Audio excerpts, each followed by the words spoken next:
السلام عليكم ورحمة الله وبركاته. إن الحمد لله نحمده ونستعينه ونستغفره ونعوذ بالله من شرور أنفسنا ومن سيئات أعمالنا. من يهده الله فلا مضل له ومن يضلل فلا هادي له وأشهد أن لا إله إلا الله وحده لا شريك له وأشهد أن محمدا عبده ورسوله لا نبي بعده. نصلي ونسلم على رسولنا الأمين وعلى آله وأصحابه ومن تبعهم بإحسان إلى يوم الدين وبعد. Para bapak, ibu, ikhwan, akhwat sekalian yang saya hormati, pada kesempatan pagi hari ini insyaallah kita ingin mempelajari sesuatu yang penting sekali dalam kehidupan kita, terkait dengan pertanggungan jawab kita di alam akhirat nanti saat kita akan ditanya oleh Allah dengan 4 pertanyaan. Kita tahu bahwa manusia itu telah diberi amanah, dan amanah itu tentunya ada tanggung jawabnya. Kemudian kita tahu bahwa manusia itu nanti setelah mati dia akan berada di alam barzakh untuk sekedar menunggu sampai datangnya hari kiamat. Setelah hari kiamat datang, maka manusia pun diangkat ke padang mahsyar untuk diberdirikan.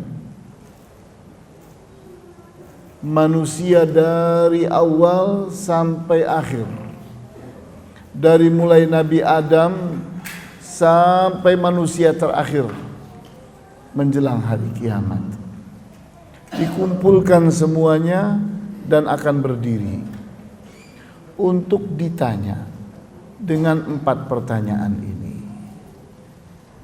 Sebelum ditanya, dia tidak akan bergerak dari tempat dia berdiri. Dan kita bayangkan bahwa betapa lamanya kita harus berdiri, padahal matahari sudah sangat dekat dengan manusia pada saat itu. Jadi kita bayangkan di saat kita itu tidak siap, kemudian harus bertanggung jawab terhadap 4 amanah ini, 4 karunia Allah yang sesungguhnya bukan milik kita yang sebenarnya. Walaupun orang banyak yang tertipu sehingga dia merasa bahwa tubuh ini milik saya, umur ini milik saya, ilmu ini milik saya, harta ini milik saya. Padahal tidak.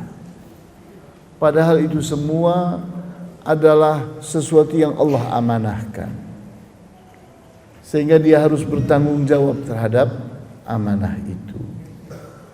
Maka kali ini kita akan membahasnya lebih teliti daripada kesempatan yang lain agar kita mengerti betul tentang hal ini. Kita lihat di sebuah hadis yang dinilai hasan sahih oleh At-Tirmidzi. Hadis ini diriwayatkan oleh At-Tirmidzi, di mana Rasulullah SAW bersabda, "La tazulu qadama 'abdin yaumal qiyamati hatta yus'ala an arba'." Tidak akan bergeser kedua kaki seorang hamba di hari kiamat nanti sampai dia ditanya dengan 4 pertanyaan. Yang pertama, ammalihi, dia akan ditanya tentang hartanya. Mimmaktasabahu, dari mana harta itu didapatinya, dari mana diperolehnya, dari jalan yang halal atau jalan yang haram. Wa fima anfaqah, kemudian setelah didapatinya harta itu, di mana di mana dia infakkan, kemana dia belanjakan.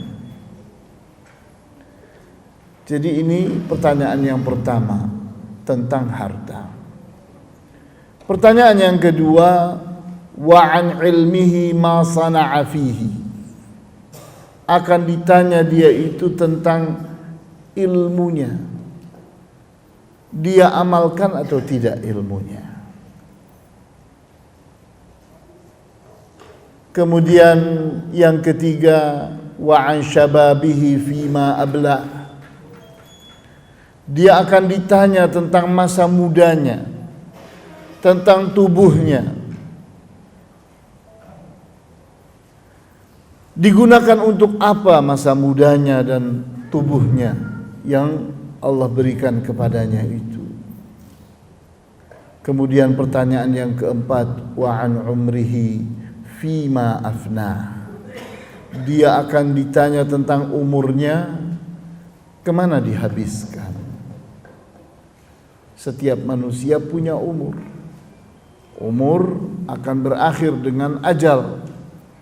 Seorang manusia ada jatah umurnya masing-masing. Tidak akan ada manusia yang mampu melebihkannya atau mampu menguranginya.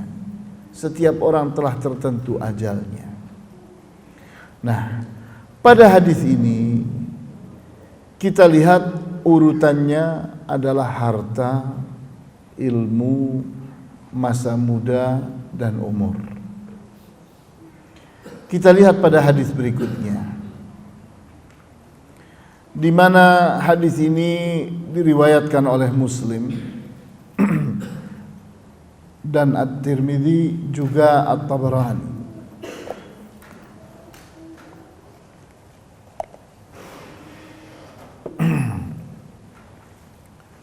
Kita lihat Rasulullah SAW bersabda, la tazulu qadama abdin yaumal qiyamati hatta yus'ala an arba'.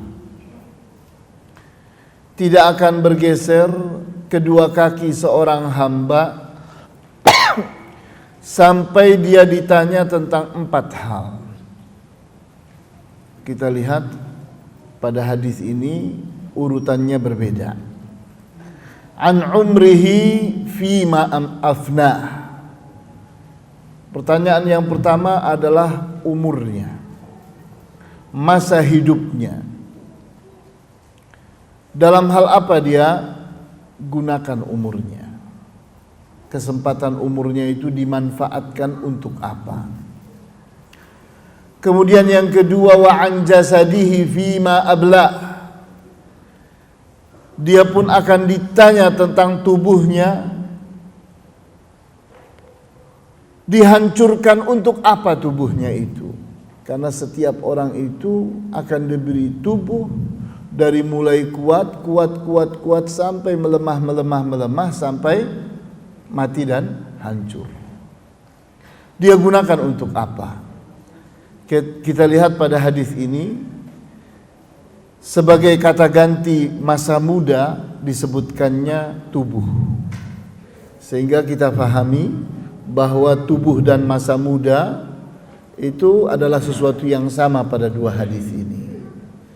Karena di saat seseorang itu sakit, di saat seseorang itu uzur, maka tidak akan ditanya. Karena itu di luar kemampuan dirinya. Tapi di saat dia itu sehat, kuat, maka disebut masa muda. Kemudian wa an ilmihi fima amila bihi. Pertanyaan yang ketiga, di mana dia akan ditanya tentang ilmunya, diamalkan atau tidak. Kemudian pertanyaan yang keempat, wa ammalihi min aina iktasabahu wa fima anfaqahu. Dia akan ditanya tentang hartanya, dari mana diperolehnya, dan untuk apa dibelanjakannya. Jadi kita lihat dua hadis ini dengan urutan yang berbeda. Ini menunjukkan tidak perlu diperkarakan mana yang lebih penting, mana yang lebih utama. Tidak usah dimasalahkan, karena Rasulullah SAW tidak mengurutnya. Kalau diurut oleh Rasulullah SAW baru terpahami, oh ini lebih utama daripada yang ini lebih penting daripada yang ini. Karena tidak diurut oleh Rasulullah SAW, hanya disebut di suatu saat empatnya urutannya demikian, di saat yang lain empatnya urutannya berbeda. Maka artinya kita boleh mengucapkannya tidak berurutan. Kemudian kita lihat perbedaan antara dua hadis ini hanya penyebutan masalah masa muda. Di hadis yang lalu kita lihat yang disebut di sana adalah wa'an syababihi fima ablah. Akan ditanya tentang masa mudanya, digunakan untuk apa. Kemudian pada riwayat yang ini bukan masa muda yang ditanya, tapi tubuh. Sehingga bahasanya itu wa'an jasadihi fima ablah. Dan dia akan ditanya tentang tubuhnya, untuk apa digunakannya. Jadi kita lihat perbedaannya hanya urusan jasad dan syabab. Tapi bahasanya sama. Fima ablah. Di sini fima ablah, di sana pun wa an syababihi fima ablah. Sama. Menunjukkan bahwa dua hal itu sama. Di mana orang itu ada masa kuat, ada masa lemah. Kalau kita melihat urutan fisik manusia semenjak lahir, bahwa manusia itu dimulai dari lemah, bayi yang tidak punya kekuatan apa-apa, terus meningkat kekuatannya sampai dia akan berada di puncak kekuatannya di saat dia berumur 18 tahun, 17 tahun, dan terus dia akan meningkat sampai ke puncak kepemudaannya di saat dia berumur 22 tahun. Di sini perkembangan otak sudah tidak ada lagi, bahwa otak manusia ya sebegitu sudah, tidak bisa lebih hebat lagi daripada itu. Maka mulailah manusia saat itu terbina oleh pengalamannya sampai dengan umur 40. Di saat seseorang umurnya sudah 40, maka itulah umur orang dewasa. Kemudian mulailah menurun. Mulai penyakit mengikuti dia. Yang ini diabetes, yang ini kencing manis, yang ini gula, macam-macam namanya, satu aja barangnya. Kemudian yang ini kena serangan jantung, namanya juga macam-macam. Kita lihat lagi berjenis-jenis penyakit. Semuanya pada umumnya kata Rasulullah SAW dari perutnya. Sehingga disebutkan dalam sebuah hadis, al-batnu baitud da, bahwa perut itu adalah rumahnya penyakit. Jadi hampir semua penyakit itu berawal dari bagaimana kita makan, bagaimana kita minum. Di mana kita lihat hidupnya Rasulullah SAW itu sedikit sekali makannya beliau. Beliau itu tidak banyak makan, dan sekali makan yang dimakan itu adalah daging. Kita tahu bahwa di zaman itu tidak ada nasi, tidak ada mie, tidak ada makanan yang beraneka ragam. Adanya adalah apa yang ada di alam ini. Dikelola sedikit, dimakan, dikonsumsi. Bergerak, sangat bergerak. Beliau berjalan, beliau naik onta, beliau berperang, beliau banyak menggunakan fisiknya, sangat kuat sekali beliau itu. Nah, kita lihat inilah manusia. Setelah umur 40 manusia itu mulai menurun kekuatannya. Rasulullah SAW ditunjuk menjadi nabi saat berumur 40. Saat wafat beliau berumur 63. Kata Rasulullah SAW bahwa umru ummati sittun, umurnya umatku adalah 60. Jadi jarang sekali umatnya Nabi Muhammad SAW yang umurnya itu melebihi itu. Rata-rata sebegitu sudah dianggap cukup. Nah, kita lihat dua hadis ini sama-sama berbicara tentang 4 hal yang serupa, hanya bedanya satu hal saja. Yang ini menyebutkan dengan kata tubuh, yang ini menyebutkan dengan kata masa muda. Tapi kedua-duanya punya makna yang sama. Apa maknanya? Bahwa kekuatan seseorang, kekuatan tubuhnya di saat dia sehat, di saat dia kuat, digunakan untuk apa kesempatan itu? Kemudian berikutnya lagi, kita pun ingin membahas tentang apa yang menjadi ungkapan orang, seolah-olah dia memiliki tubuhnya, memiliki umurnya, memiliki hartanya, memiliki masa mudanya, dan seterusnya. Sehingga sebagian orang itu kita dengar berkata, ini tubuhku, aku bebas memperlakukannya. Jadi seolah-olah dia boleh berbuat apa saja dengan tubuhnya. Ungkapan yang lain pun tidak jauh daripada itu. Ini umurku, aku bebas memanfaatkannya.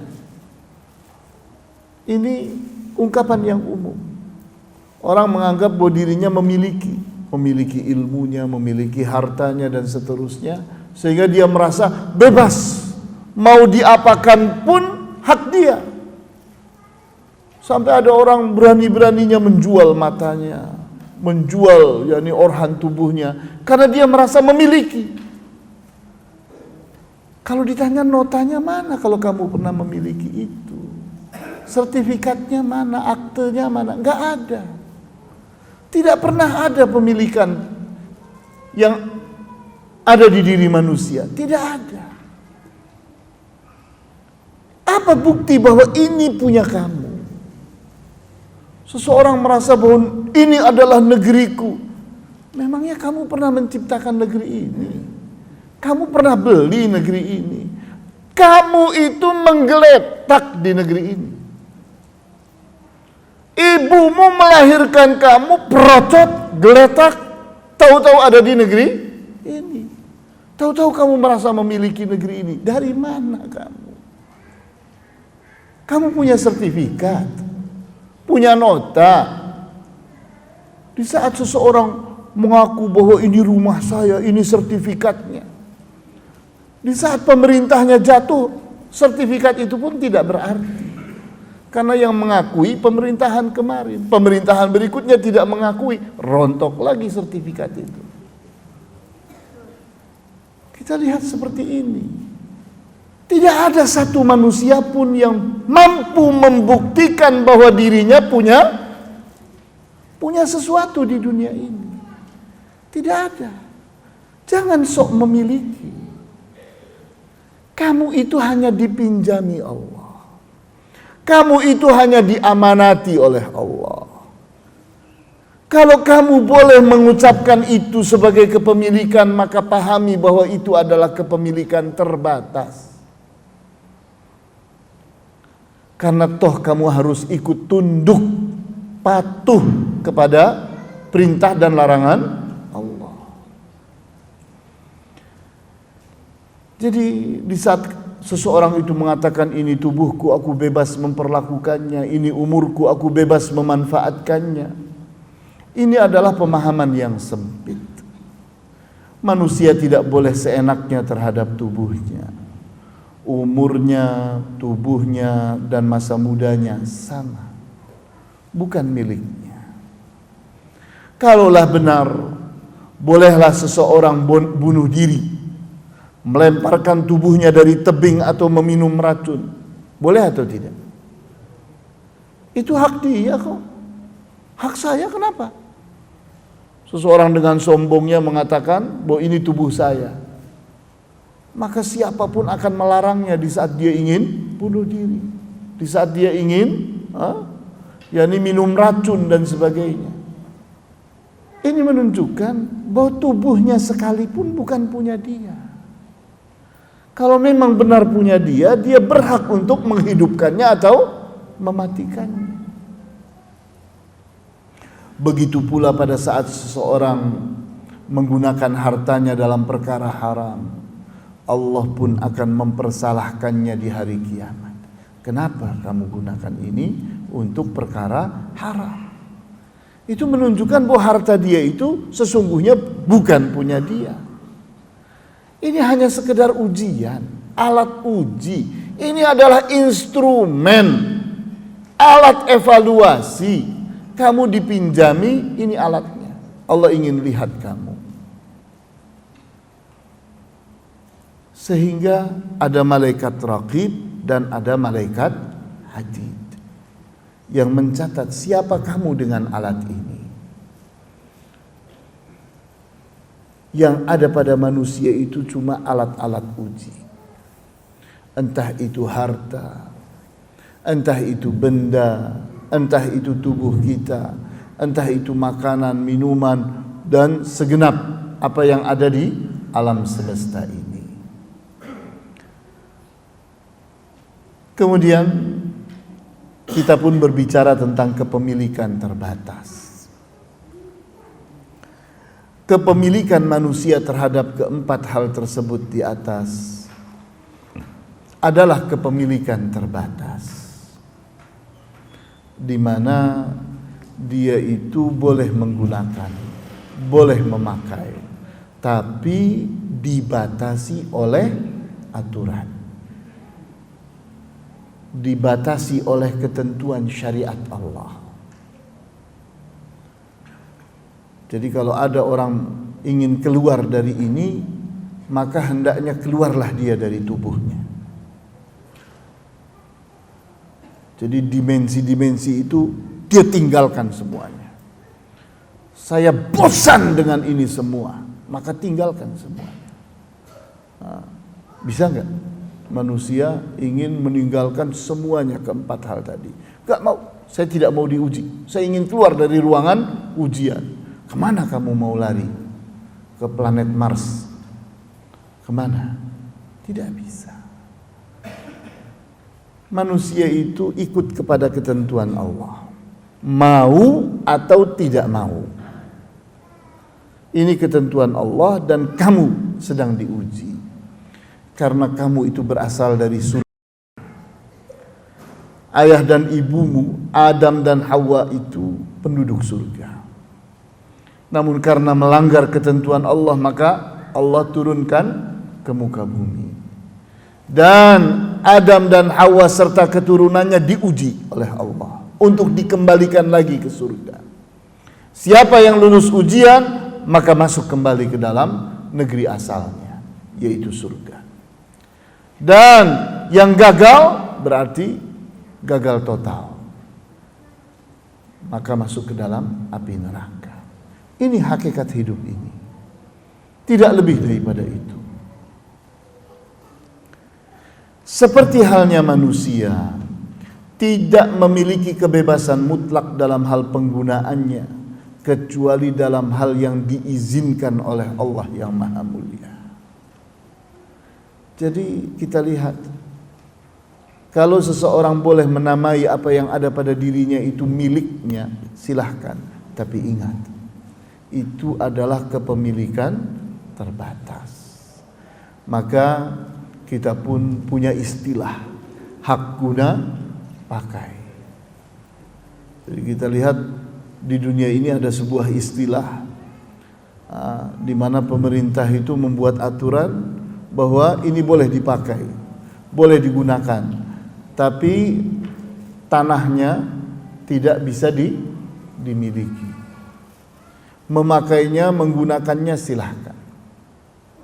Nah, hal itulah kurang lebih yang terjadi pada keempat hal yang Allah berikan kepada diri kita.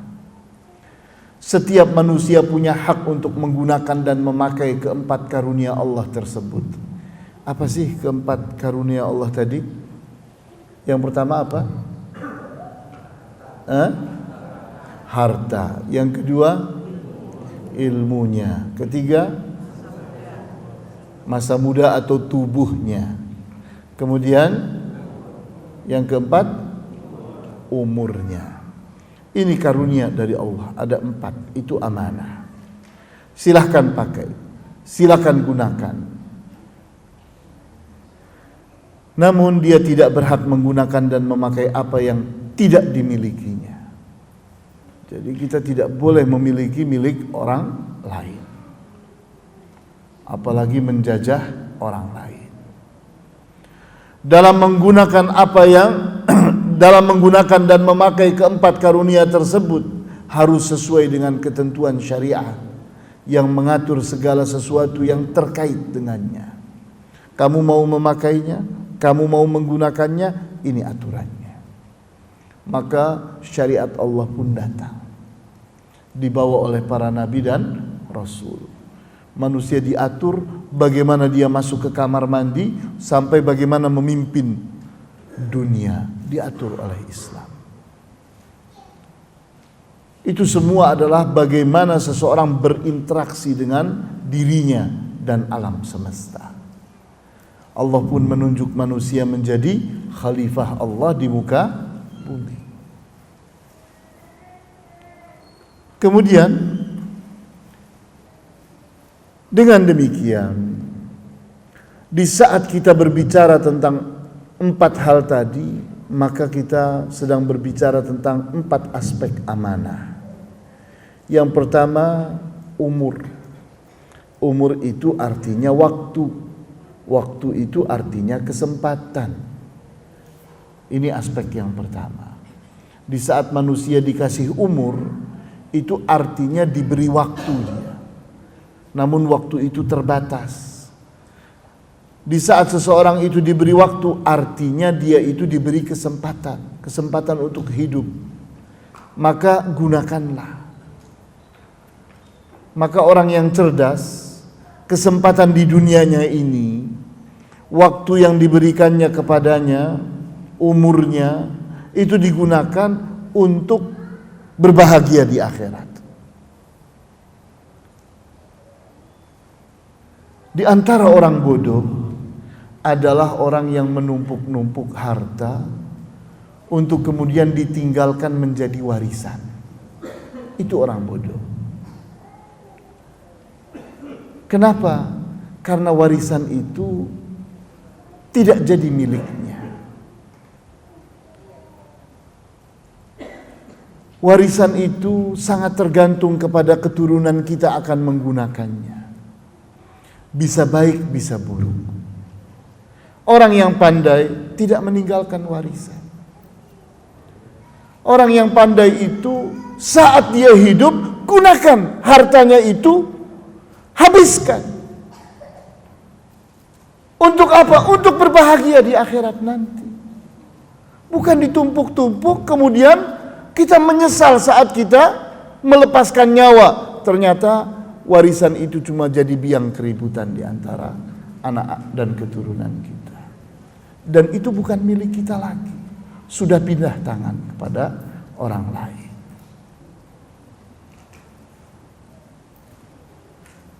Kemudian berbicara tentang tubuh adalah berbicara tentang masa muda. Karena masa muda itu adalah puncak kekuatan seseorang. Bicara tentang masa muda itu artinya berbicara tentang kesehatan.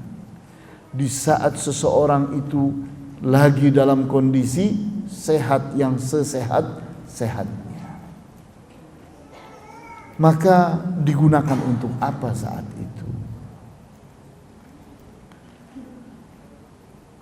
Di antara contoh kebodohan kita, pada saat muda, kuat, sehat, ternyata tidak mau berolahraga, tidak mau mengatur bagaimana dia makan dan minum, bagaimana mengatur pola hidupnya, tidak mau dia.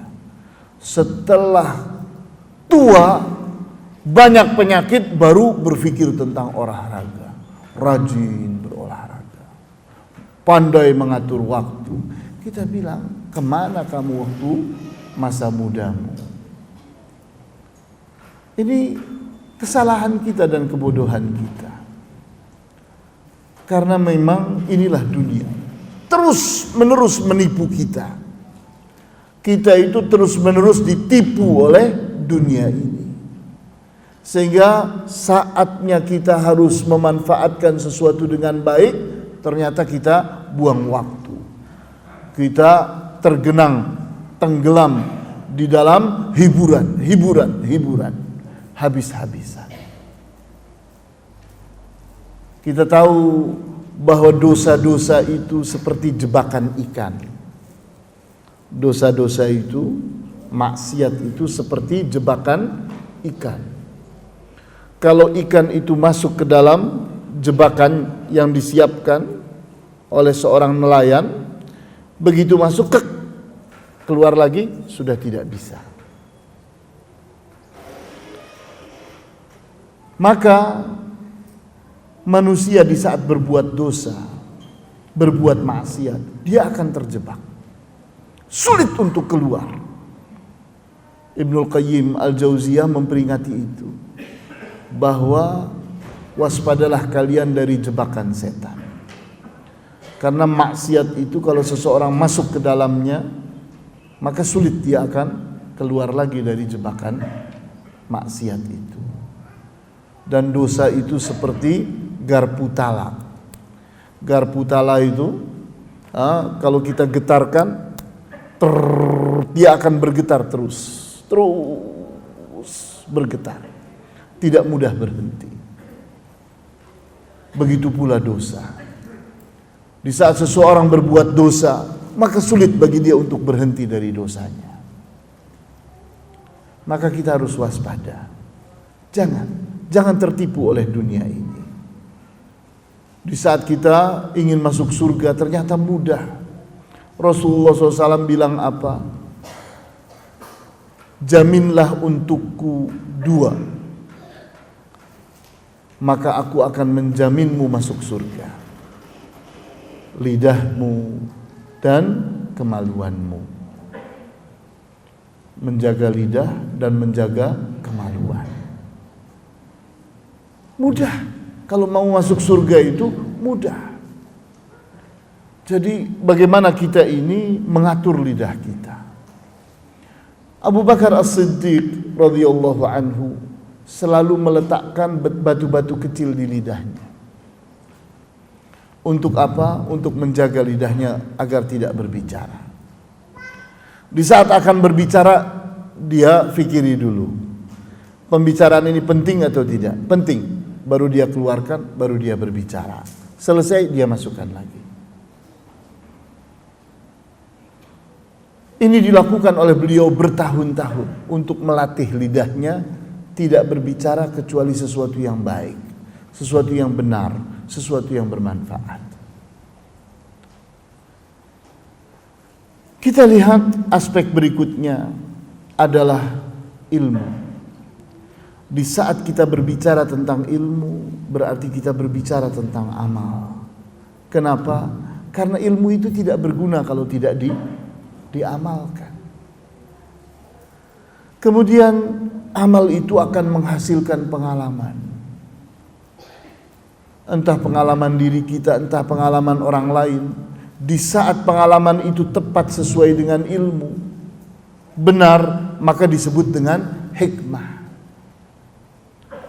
Karena hikmah itu adalah pengalaman. Pengalaman entah diri kita, entah orang lain mengamalkan ilmu dengan tepat. Maka pengalaman itu disebut dengan hikmah. Maka diwujudkan oleh orang berbentuk kata-kata mutiara. diwujudkan oleh orang dalam bentuk nasihat-nasihat, status-status dan sebagainya. Kemudian berikutnya lagi kita berbicara tentang harta. Berbicara tentang harta artinya berbicara tentang materi, tentang benda, tentang kehidupan di dunia ini, tentang kekayaan,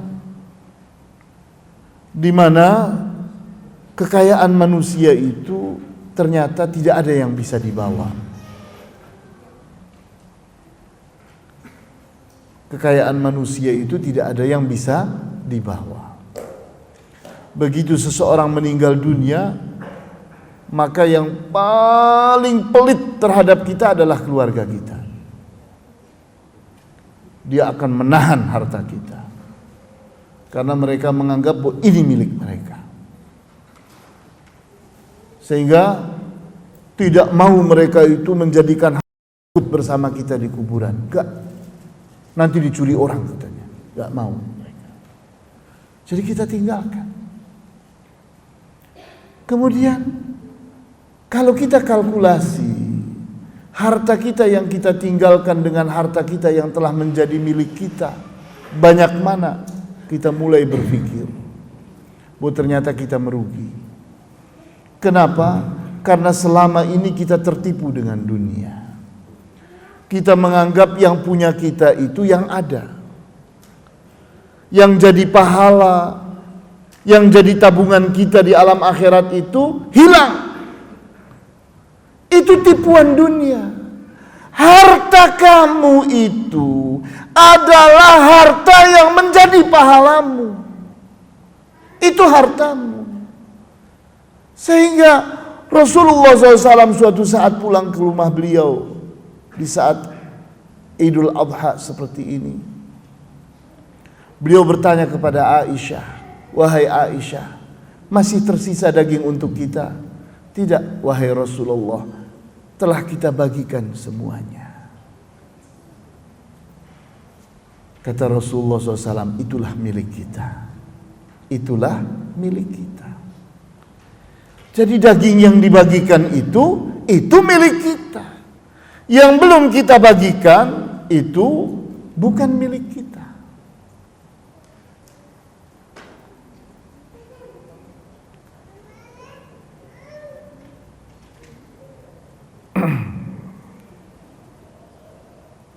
Kemudian setelah kita memahami ini, kita masuk kepada hadis-hadis penting. Yang pertama adalah hadis yang menganjurkan kita untuk tidak tertipu dengan dunia, di mana Rasulullah SAW bersabda, "Al-kayyisu man dana nafsahu wa amila lima ba'dal maut, wal ajizu man atba'a nafsahu hawaha wa tamanna 'ala Allahil amani." Al-kayyis itu adalah orang yang cerdas, adalah mandana nafsahu, orang yang berhasil menundukkan hawa nafsunya, berhasil mengendalikan hawa nafsunya. Ini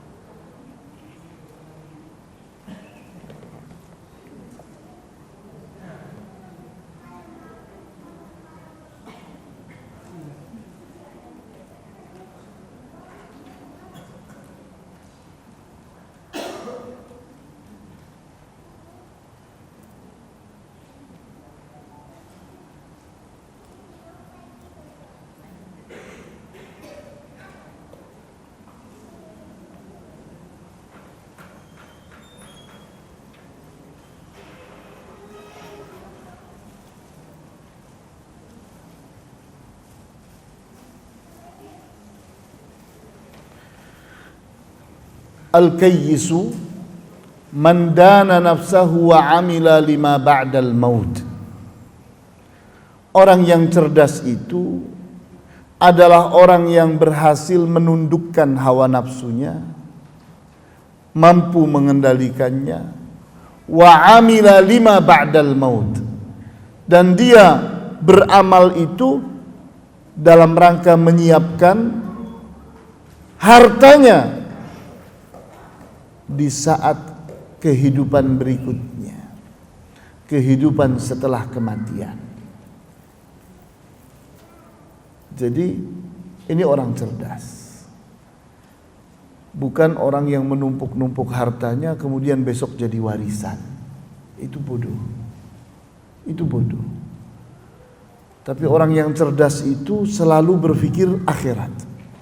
Karena harta saya yang sesungguhnya adalah harta yang saya akan dapatkan nanti di akhirat, bukan yang ada di dunia. Yang di dunia ini saya tumpuk-tumpuk, saya tinggal berikutnya. Wal ajizu man atba'a nafsahu hawaha wa tamanna 'ala Allahil amani.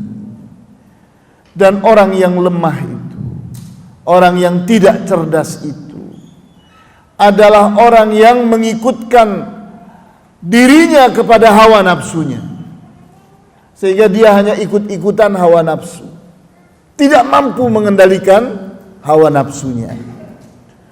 Kemudian wa tamanna 'ala Allahil amani, dia gantungkan nasibnya kepada harapan kepada Allah.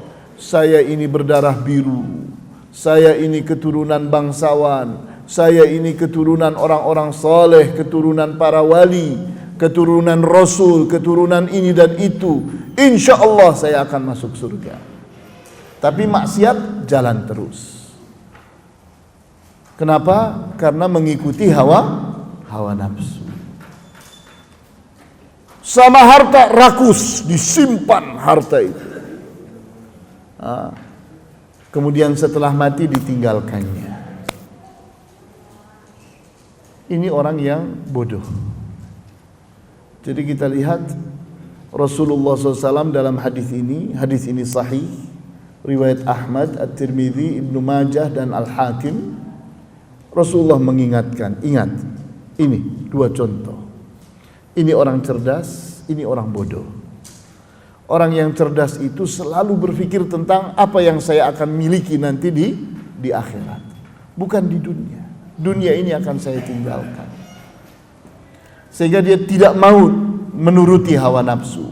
Hawa nafsu itu yang harus nurut kepada saya. Saya harus mengendalikan hawa nafsu saya. Saya ini seorang khalifah, maka hawa nafsu saya harus ikut kepada saya. Tapi orang bodoh tidak. Dihabis-habiskannya waktu, dihabis-habiskannya harta untuk hal yang tidak bermanfaat. Kemudian harta-harta yang bagus disimpannya, kemudian ditinggalkannya. Kemudian Rasulullah SAW mengingatkan kita. Beliau katakan, ihris ala ma yanfa'uka wasta'in billahi wa la ta'jaz. Ihris ala ma yanfa'uka, bersemangatlah engkau terhadap apa yang bermanfaat untuk dirimu. Wasta'in billah, dan meminta tolonglah kepada Allah. Wala ta'jaz, dan jangan bersikap lemah. Bersikap lemah tadi sudah beliau contohkan. Wal ajizu, orang yang lemah itu man atba'a nafsahu hawaha, orang yang menjadikan dirinya itu pengikut hawa nafsu. Itu orang lemah. Wa tamanna 'ala Allahil amani, dan menggantungkan nasibnya kepada harapan-harapan kepada Allah. Allah itu Ghafur, Allah itu Rahim. Saya ini keturunan orang baik-baik. Saya ini kalau mati insya Allah masuk surga. Insya Allah. Apa yang kamu siapkan? Tidak, ikut hawa nafsu. Sehari-hari hanya habis hiburan. Terus hiburan, gak ada habisnya. Kalau kita tanya, antara kamu mengingat Allah dengan mengingat dunia, banyak mana? Sudah pasti mengingat dunia. Kita baru sedikit ingat Allah, baca Quran sedikit, zat besi terlalu banyak, sehingga kepala kita berat banget. Iya. Tapi kalau hiburan, wah, matanya besar melotot. Ini manusia. Ini manusia. Sehingga Rasulullah SAW mengingatkan, ihris ala ma yanfa'uk. Bersemangatlah engkau terhadap apa yang bermanfaat untuk dirimu. Hiburan itu tidak bermanfaat, membuang-buang waktu. Apalagi orang tolol itu orang yang main game setiap hari. Itu orang tolol itu. Game itu sangat jahat, membentuk mental manusia sehingga manusia itu berhadapan hanya ini jagoan, ini bandit, ini penjahat. Sehingga dia kalau melihat orang, saya harus kalahkan orang ini. Selalu itu mental itu terbentuk oleh game itu. Dan itu merusak anak luar biasa sekali. Sehingga kita akan menyesal dan tertipu oleh dunia ini di saat kita membuang-buang waktu. Wasta'in billah, minta tolong kepada Allah. Memang kita lemah. Kita ini lemah. Banyak waktu terbuang. Kita tidak mampu mengalahkan hawa nafsu, maka minta tolong kepada Allah agar Allah menguatkan diri kita dalam berhadapan dengan hawa nafsu kita. Wala ta'jaz, tapi ingat, jangan lemahkan dirimu jadi pengikut hawa nafsu. Hanya bergantung kepada angan-angan. Jangan buang angan-angan. Kita lihat Abu Bakar As-Siddiq radhiyallahu anhu, orang yang telah dijanjikan oleh Rasulullah SAW masuk surga. Beliau itu satu di antara dua orang yang berhijrah dari Mekah ke Madinah, disebut oleh Al-Quran.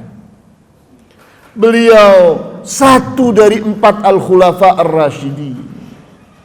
Beliau kekasihnya Rasulullah sallallahu alaihi wasallam.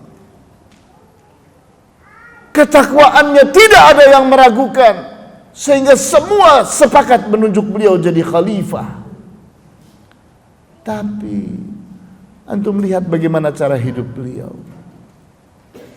Beliau jaga diri beliau untuk tidak melakukan sesuatu yang tidak bermanfaat. Namun di akhir hayat beliau mengingatkan bahwa ini yang membawa aku masuk ke dalam api neraka, katanya. Masih menunjuk lidahnya.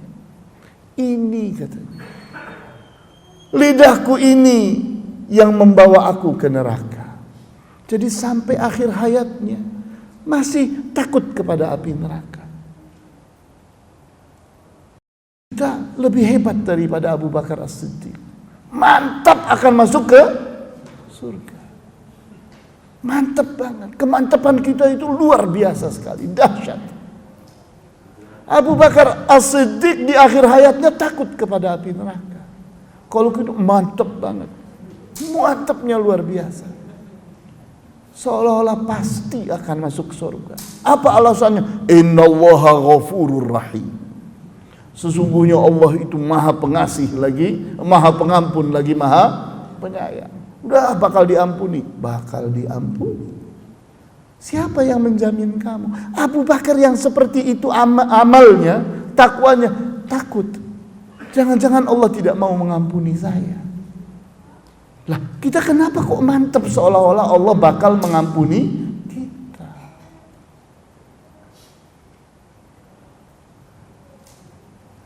Kemudian Rasulullah SAW mengingatkan kita dalam hadis yang sahih. Hadis ini diriwayatkan oleh Al-Hakim dan dinilai kekuatannya itu mirip dengan apa-apa yang diriwayatkan oleh Al-Bukhari dan Muslim. Di antara yang menilai demikian adalah Az-Zahabi, di mana Rasulullah SAW mengingatkan tentang memanfaatkan 5 hal sebelum hilang 5 hal. Beliau katakan irtanim khamsan qabla khamsin. Manfaatkan 5 hal sebelum kehilangan 5 hal. Syababaka qabla haramika. Manfaatkanlah masa mudamu, masa kuatmu, masa tubuhmu masih sehat, masih kuat itu sebelum menjadi haram. Haram itu artinya pikun, lemah, tua, aki-aki. Kalau akinya masih kuat cuma disebut sekali aki. Tapi kalau akinya sudah tidak kuat disebut 2 kali aki-aki. Jadi kita lihat kita diharuskan oleh Rasulullah SAW untuk memanfaatkan masa kuat kita, masa sehat kita sebelum datang masa lemah kita. Wa sihhatika qabla saqamika, dan manfaatkan kesehatanmu sebelum datang sakitmu. Kita tidak tahu kapan kita sakit, tapi kita tahu bahwa hari ini kita sehat, maka manfaatkan itu. Kalau kamu tidak paham bahwa dirimu itu sehat, pergi ke rumah sakit. Kemudian masuki ruangan-ruangan yang orang penyakitnya kronis dan parah. Kita lihat orang-orang lemah yang luar biasa hanya bisa berbicara Allah, Allah, Allah. Kita lihat cuman begitu. Itu yang baik, yang bisa ngomong Allah, Allah. Ada lagi kita baru tahu, ya saya sehat kalau gitu. Balik lagi kita ke rumah, kerja yang betul.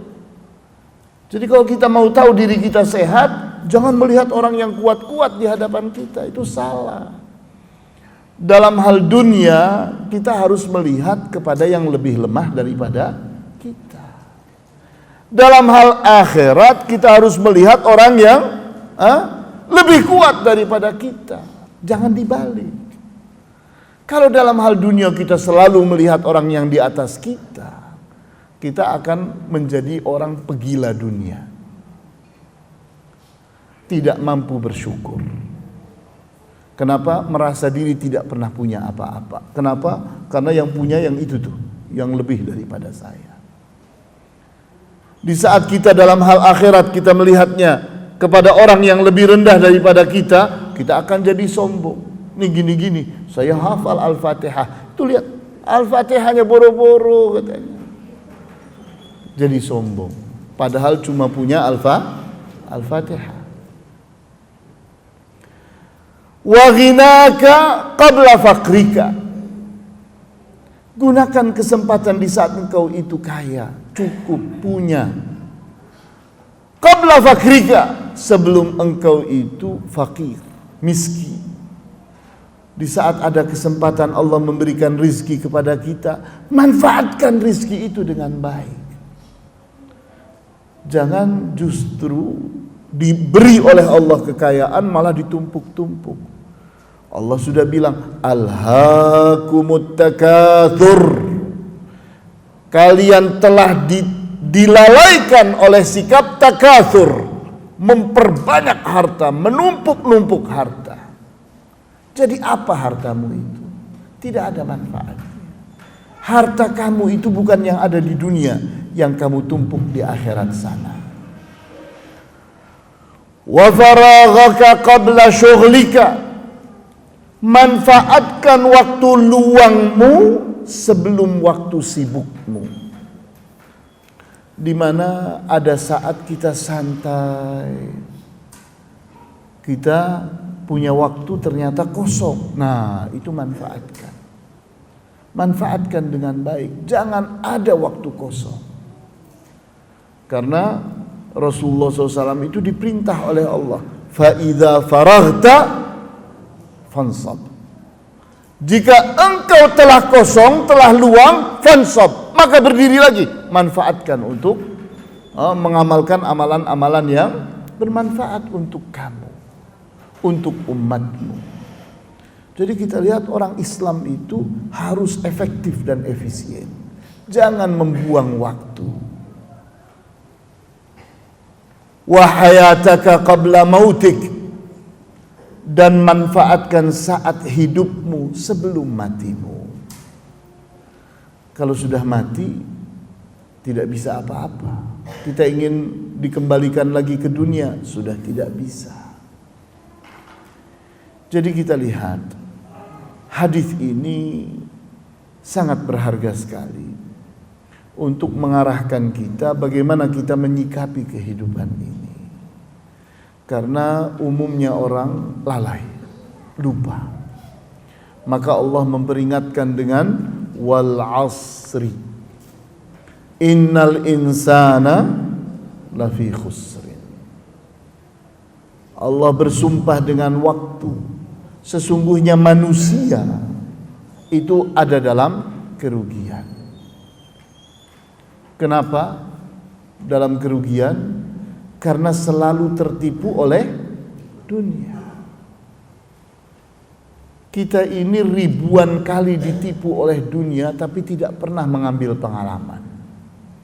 Tidak pernah belajar dari pengalaman. Ribuan kali ditipu oleh dunia.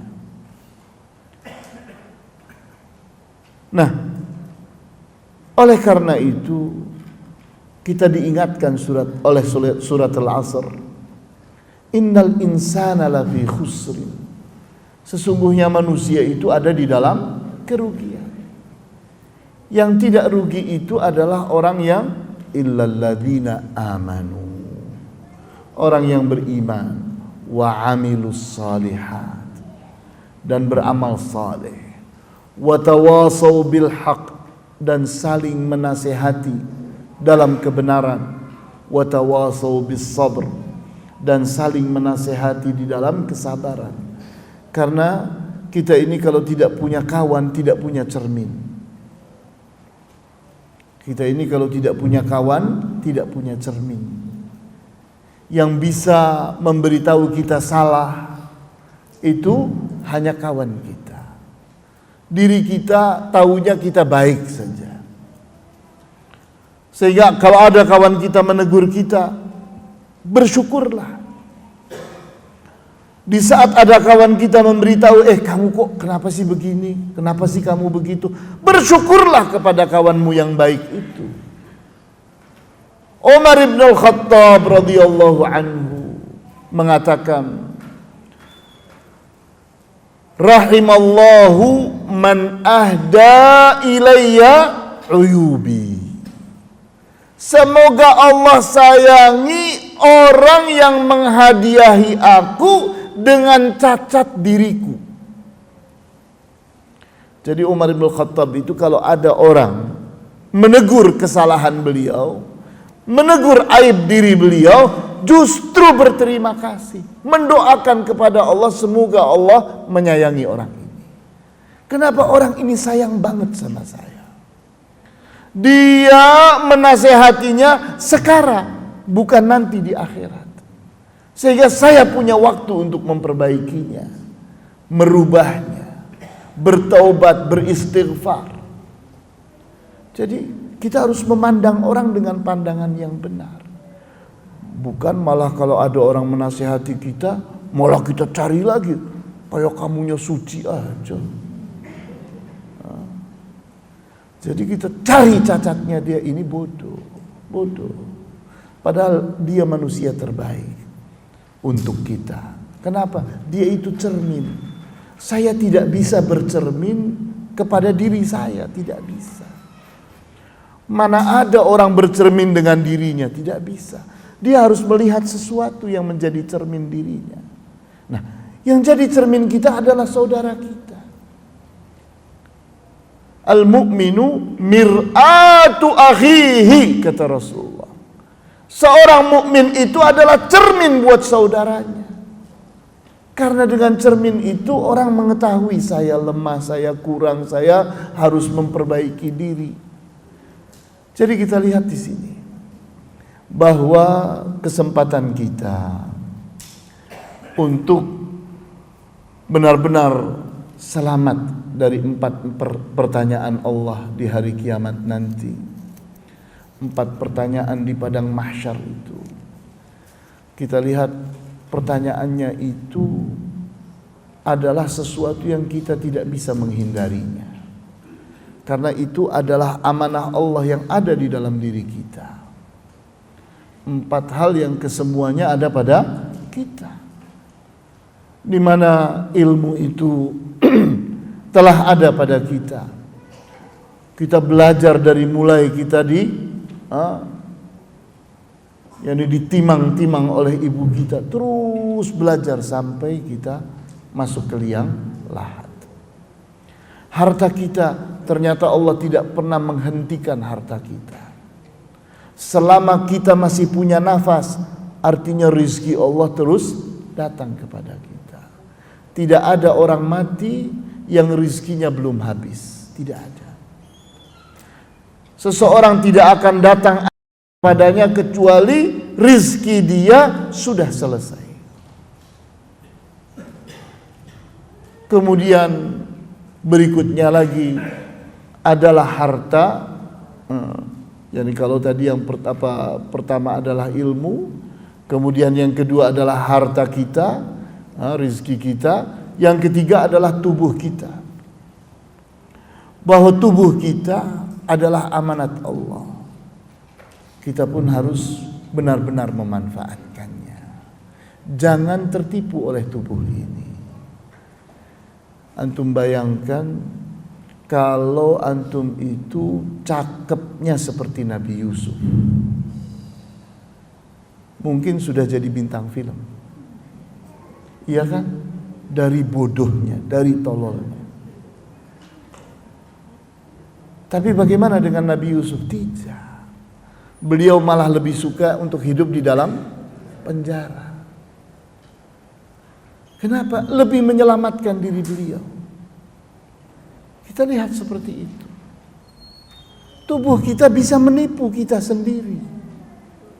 Karena tubuh kita ini bagian dari dunia ini. Tubuh kita ini adalah bagian dari dunia ini. Sehingga pada saat kita meninggal dunia, kita harus tinggalkan tubuh kita, hancur dia seperti dunia yang lain, habis dimakan oleh rayap bumi. Tubuh kita itu bagian dari diri kita, ujian untuk kita tubuh ini. Sehingga kita harus memperlakukan tubuh kita seperti kita memperlakukan orang lain. Kenapa? Karena tubuh kita itu orang lain. Yang akan bertanggung jawab terhadap diri kita adalah nyawa kita. Nyawa itu tidak mengenal mati. Tidak ada nyawa mati, itu tidak ada. Yang ada nyawa berpisah dari tubuh. Sehingga jangan heran kalau antum membaca ayat, membaca hadis yang mengatakan bahwa tubuh kita akan menjadi saksi. Loh, kok jadi saksi? Gimana sih? Kan tubuh saya ini. Kok menyaksikan terhadap diri saya? Tidak. Dia itu bagian dari dunia. Dia akan menyaksikan dirimu. Sehingga tanganmu adalah saksi atasmu. Lidahmu adalah saksi atasmu. Kakimu adalah saksi atasmu. Kulitmu dan seterusnya. Jadi kita ini jangan salah faham terhadap tubuh kita. Jangan terfitnah. Yang membuat kita mudah tertipu adalah tubuh kita ini. Maka kita harus perlakukan tubuh kita itu seperti kita memperlakukan orang lain, karena dia akan menjadi saksi terhadap kita di hari kiamat nanti. Kemudian yang keempat adalah umur kita. Umur kita jelas ada batasnya. Jangan sampai kesempatan yang terbatas ini kita sia-siakan. Kita lihat bahwa umurnya umat Nabi Muhammad berapa tahun? 60 tahun. Umurnya umat zaman dulu luar biasa, beratus-ratus tahun. Antum bisa membayangkan bagaimana Nabi Nuh alaihi salam umurnya sampai 1000 tahun lebih. Kita bayangkan Nabi Ibrahim alaihi salam saat beliau dibakar, itu umurnya berapa? 86 tahun.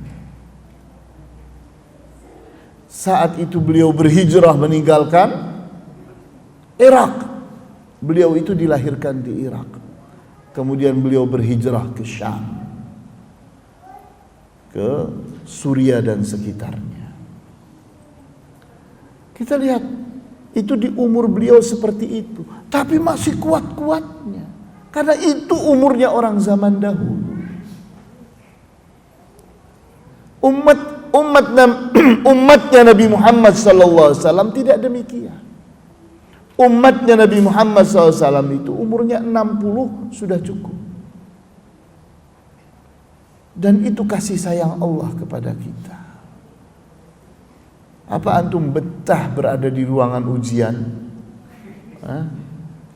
Jadi kalau seseorang itu mengerti bahwa hidup ini adalah ujian, dunia ini adalah ruangan ujian, maka pertanyaannya, betahkah kita berada di ruang ujian? Kalau ada pengumuman besok akan ada tes, ada ujian, siapkan karena ujiannya nanti 6 jam. Kira-kira menjerit atau tidak? Ngapain ujian 6 jam? Jadi dilamakan ujian itu tidak ada untungnya. Buat apa? Apalagi umatnya Nabi Muhammad SAW itu diberi rizki waktu, di mana waktu itu barokah. Kita lihat satu malam Lailatul Qadar saja menyamai berapa? 1000 bulan. 1000 bulan itu artinya berapa tahun? 83 tahun. Kalau antum setiap tahun dapat malam Lailatul Qadar, jadi umurnya berapa? Bisa mengalahkan umurnya Nabi Nuh. Ya atau tidak? Jadi kita melihat dari sisi barokah. Jangan melihat dari sisi waktu. Lebih bagus waktu ujian kita tidak panjang, tapi kita efektif, kita efisien, terus menggunakannya dengan baik. Ini barangkali yang bisa disampaikan pada kesempatan hari ini. Kita ingin membaca soal-soal tertulis ini. Ini ujian nih buat saya. Apa yang dimaksud syariah dan bagaimana perbedaannya dengan agama atau ibadah? Kemudian bagaimana untuk menselaraskan bahwa seluruh kegiatan amal manusia adalah ibadah? Kita tahu bahwa kata syariah itu paling tepat kita terjemahkan dengan ajaran. Syariah itu adalah ajaran. Atau kita ganti dengan kata petunjuk, bahwa syariah itu adalah petunjuk Allah, ajaran Allah. Kemudian bagaimana dengan agama? Kita kan menyebutnya ajaran agama, syariatul Islam, ajaran Islam. Islam itu agama. Islam itu adalah nama dari sebuah agama. Kemudian bagaimana dengan ibadah? Ibadah itu adalah setiap amalan kita yang menyebabkan Allah cinta kepada kita. Itu ibadah. Apapun amal itu, entah itu sholat, zakat, puasa, haji, ataupun sekedar hal yang sepele. Kita ngobrol, kita berbicara, tapi pembicaraan itu baik, benar, bermanfaat. Kita niatkan karena Allah kita berbicara. Ternyata pembicaraan kita itu dicintai oleh Allah, menyebabkan Allah cinta kepada kita. Itu ibadah. Tidurnya kita niati, ingin dengan tidur ini kita menjadi segar, menjadi kuat, dan siap untuk beramal saleh. Maka tidur kita pun ibadah, karena mendatangkan cinta Allah. Jadi pengertian ibadah itu sangat luas sekali. Ibadah itu setiap apapun yang kita amalkan yang menyebabkan Allah ridho kepada kita, Allah cinta kepada kita. Bagaimana melepaskan harta yang samar-samar yang ada di kita agar tidak tercampur dengan harta yang halal? Harta yang samar-samar itu kita gunakan untuk hal yang bersifat umum. Untuk hal yang bersifat umum. Tidak menjadi makanan orang, tidak menjadi minuman orang, dan tidak menjadi pakaian orang. Karena kalau makanan itu ternyata haram, akibatnya doa seseorang tidak terkabulkan. Kalau itu jadi minuman seseorang, minuman yang haram itu menyebabkan doa seseorang tidak dikabulkan. Begitu pula di saat harta haram itu menjadi pakaian, maka orang yang memakainya tidak didengar doanya oleh Allah. Oleh karena itu, harta yang samar-samar oleh para ulama diajarkan kita untuk menggunakannya menjadi fasilitas umum. Jalan, jembatan, solokan, hal-hal yang bersifat umum. Kemudian bagaimana kiatnya agar kita di masa tua bermanfaat, karena masa muda yang salah digunakan karena kebodohan dan kejahilan. Di masa tua kita harus punya posisi di tengah masyarakat. Caranya apa? Rasulullah bilang khairun nas anfa'uhum linnas. Sebaik-baik manusia adalah orang paling bermanfaat untuk manusia. Maka jadilah orang yang bermanfaat untuk manusia. Jadi DKM masjid, bikin yayasan, bikin sekolahan, dan seterusnya dan seterusnya. Jadi manusia yang bermanfaat, yang hidupnya memikirkan orang banyak. Maka kita ini akan menjadi manusia yang dikenang oleh Allah dan dikenang oleh manusia. Ustadz, apakah di padang mahsyar nanti kita dikumpulkan di bumi yang lama ini atau bumi yang baru? Padang mahsyar itu adalah di langit sana. Sementara kita lihat dunia ini, baik itu bumi yang lama ataupun bumi yang baru, kedua-duanya adalah dunia, di mana manusia itu nanti akan menunggu di dalam kuburan, dan alam kubur itu disebut dengan alam barzakh, yang artinya alam pemisah, bukan dunia, bukan akhirat. Dia itu barzakh, memisahkan antara dunia dan akhirat. Dia itu masa tunggu, sehingga di saat terjadi kiamat nanti, meledaklah dunia ini, hancur. Termasuk bumi ini hancur. Kemudian puing-puingnya itu oleh Allah dikumpulkan kembali menjadi bumi yang baru. Bumi yang baru itu fungsinya cuma satu, yaitu menjadi kuburan. menjadi kuburan. Masa tunggu sampai manusia diangkat ke padang mahsyar. Sehingga padang mahsyar ini bukan bumi ini, bukan bumi yang baru. Tapi padang mahsyar itu adalah yakni sebuah lapangan yang Allah siapkan di atas langit itu. Kemudian, Ustadz, apakah nanti kita di padang mahsyar dikumpulkan sesuai umat para nabinya? Ya.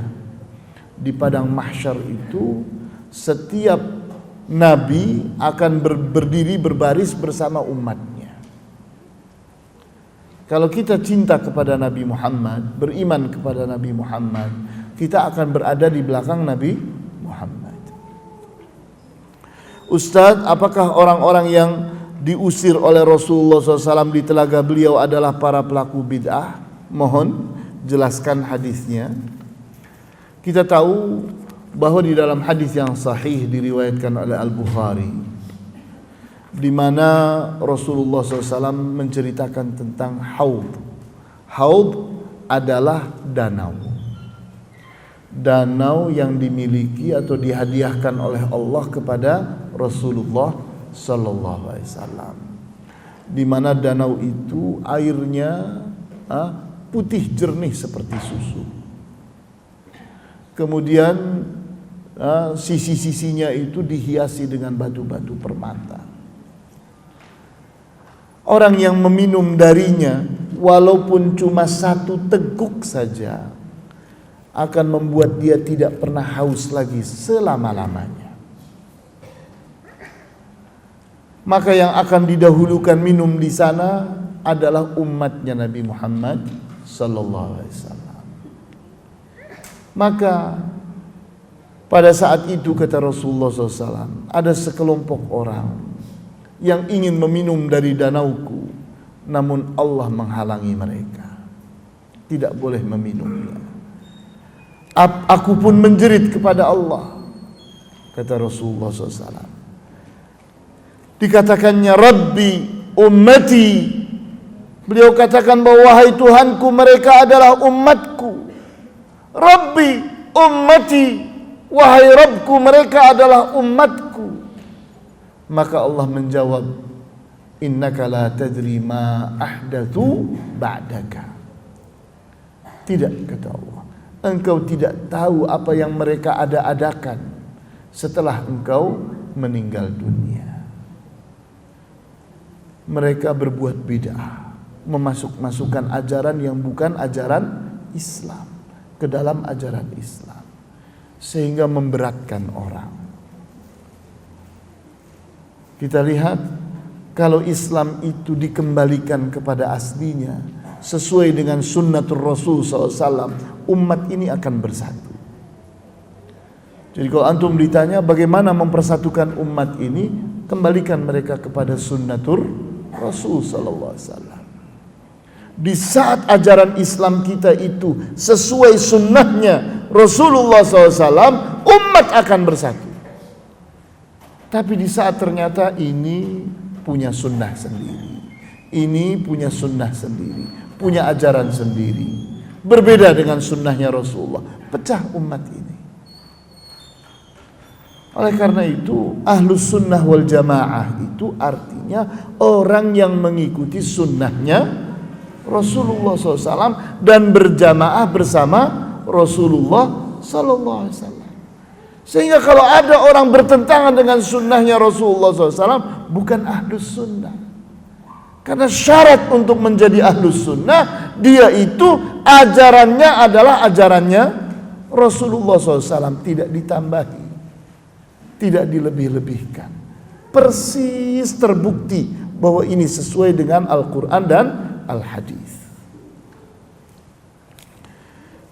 Bagaimana cara mengendalikan hawa nafsu dan bagaimana cara agar istiqamah mengendalikan hawa nafsu?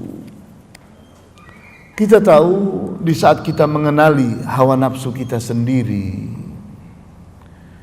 bahwa hawa nafsu itu memiliki getaran terhadap diri kita.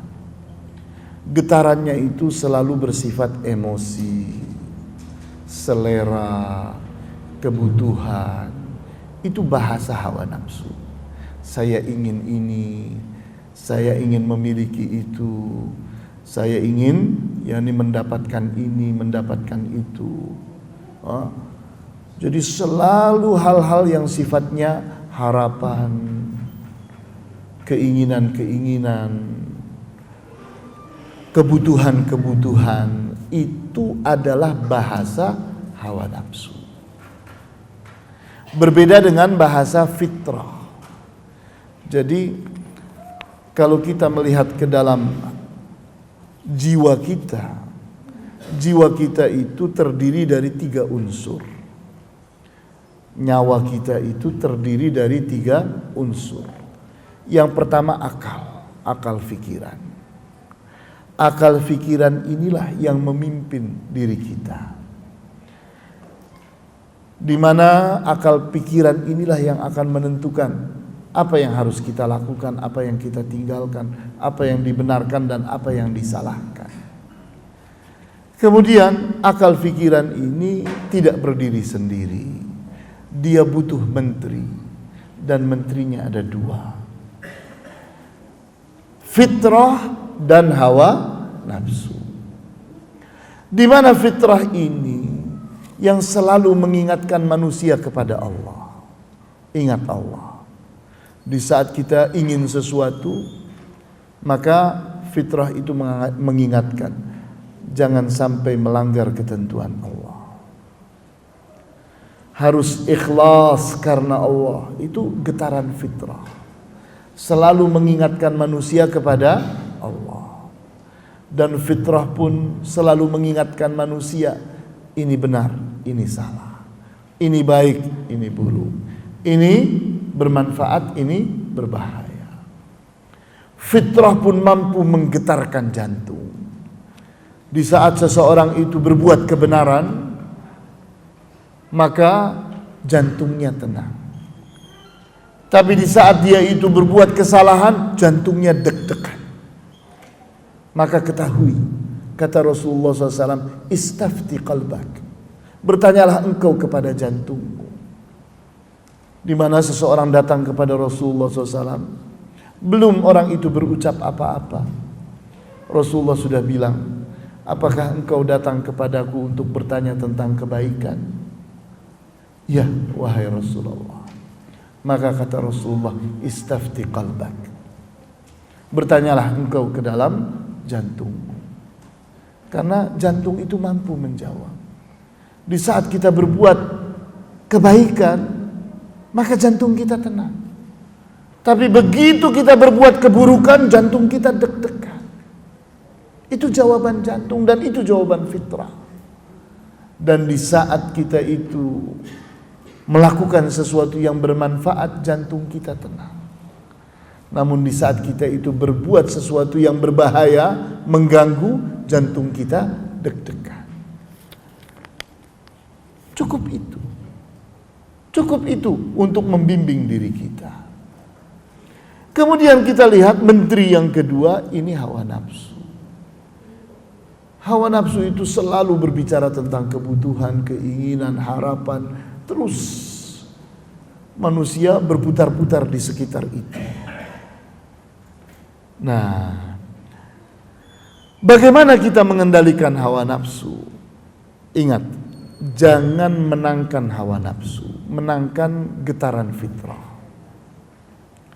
Di saat fitrah itu memperingati kita, maka dengarkan peringatan fitrah itu. Kemudian perkaya diri kita dengan ilmu. Semakin kuat ilmu seseorang, semakin terbimbing dia di dalam kebenaran. Sehingga hawa nafsunya itu tunduk kepada ilmu. Hawa nafsunya itu tunduk kepada ajaran Islam, ajaran kebenaran, dan seterusnya. Ini pertanyaan terakhir.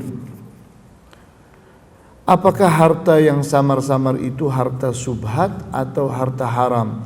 Mohon dicontohkan. Kita tahu di saat seseorang itu bekerja di sebuah lembaga yang di sana berlaku riba, dan berlaku hal-hal yang halal yang benar. Maka dua hal itu bercampur. Kemudian kita mendapatkan gaji dari sana. Kita tidak mampu membedakan mana dari uang ini hasil riba, hasil haram, dan mana dari uang ini yang halal. Kita tidak bisa memastikannya. Kalau kita bisa berhenti, kita keluar, itu yang terbaik. Tapi kalau kita tidak bisa, maka kita harus menjadi orang yang banyak berinfak, banyak bersedekah. Supaya apa? Supaya yang terbanyak dari harta kita itu keluar dari diri kita. Kita selamat. Jangan sampai ternyata yang haram itu yang kita makan, yang kita makankan kepada keluarga kita. Sehingga kita lihat di saat seseorang itu berhadapan dengan syubhat, jelas sekali bahwa syubhat itu ada di posisi tengah. Di saat Rasulullah SAW mengatakan, innal halala bayyinun wa innal harama bayyinun. Sesungguhnya perkara yang halal itu jelas dan perkara yang haram itu jelas. Wa bainahuma umurum mushtabihat. Di antara keduanya ada perkara syubhat, perkara yang samar-samar, abu-abu, tidak jelas hitamnya, tidak jelas putihnya, dia abu-abu. Nah, ini yang harus diwaspadai. Kalau kita bisa menghindarinya, itu yang terbaik. Tapi kita harus berada padanya, ada di wilayah syubhat itu, maka kita harus banyak yakni melakukan amal saleh dan menyelamatkan diri kita dengan menganggapnya bahwa ini harus dibersihkan. Kita menerima sesuatu, kita tidak jelas ini halal atau haram, ambil saja, manfaatkan, sedekahkan, infakkan. Kalau dia baik, sudah pasti jadi punya kita. Kalau dia buruk, kita telah selamat dari hal itu. Begitu. Barangkali ini yang bisa disampaikan pada kesempatan pagi dan siang hari ini. Wallahu ta'ala a'lamu bis-shawab. Walhamdulillahi rabbil alamin. Wa sallallahu ala asyrafil anbiya'i wal mursalin wa ala alihi wa ashabihi ajma'in. Subhanakallahumma wa bihamdika asyhadu an la ilaha illa anta astaghfiruka wa atubu ilaik. Wassalamu alaikum warahmatullahi wabarakatuh.